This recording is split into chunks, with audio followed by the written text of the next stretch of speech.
Welcome to May the 4th, otherwise known as Star Wars Day. One of the better days of the year, because this is actually the day that I can go around telling everybody May the 4th be with you, and people will look at you crazy for a second, then they'll laugh and they'll actually get the joke. So anyway, happy May the 4th, everyone.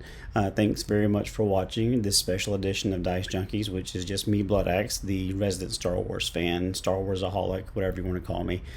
And I do want to go ahead and clarify one thing, that I am a Star Wars fan. I'm very passionate about Star Wars. I love Star Wars. I know I've been pretty negative about some of the things that have been going on since Disney acquired the franchise. It's only because I care about the franchise, not that I actually have a problem specifically with Disney or with Kathleen Kennedy as a person. I just don't agree with some of the choices they've made. But with that being said, I do want to make this a very positive video. I want to make sure that everyone has a happy Star Wars Day, so I'm going to bring you nothing but good things.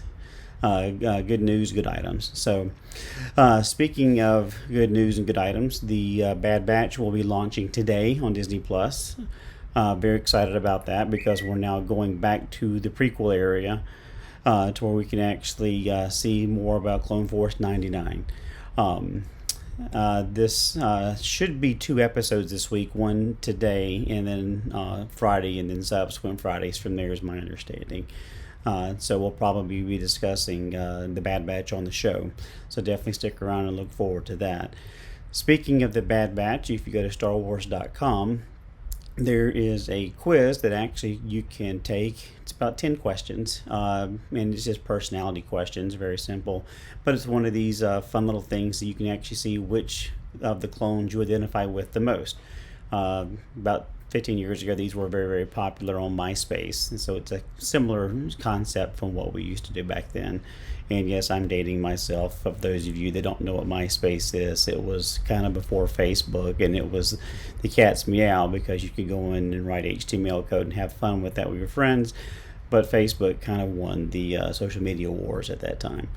So we'll include the link for that quiz in case you wanted to check it out. For those of you that are interested, I ended up identifying more with tech compared to any of the other ones, which I thought was pretty interesting. But when I look at the questions and answers with the clone that it identified with, it kind of makes sense. Anyway, so definitely feel free to check that out. There's a lot of good things on Star Wars' website right now.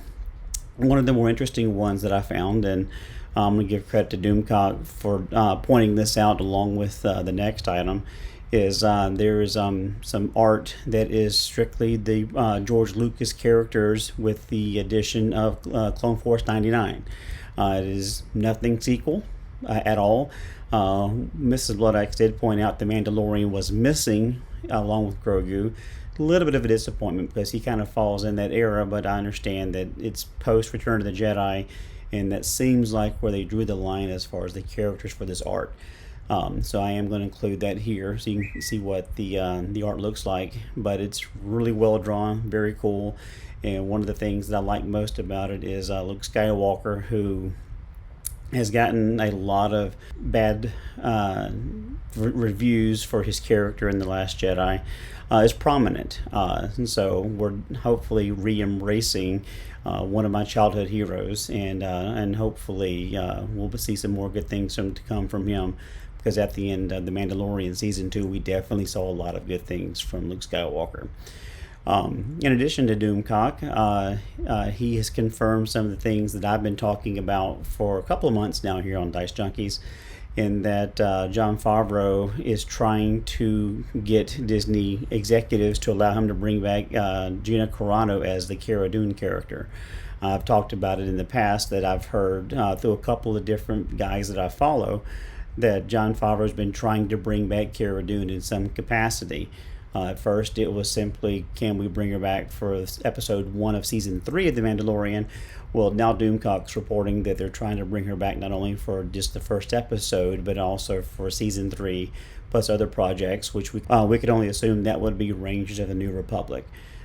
So hopefully we'll hear some good news about that in the future. But the fact that Disney has now allowed the airing of the episode of Gina Carano with Bear Grylls on Running Wild is definitely a positive sign. So again, hopefully we have more good things to come with that.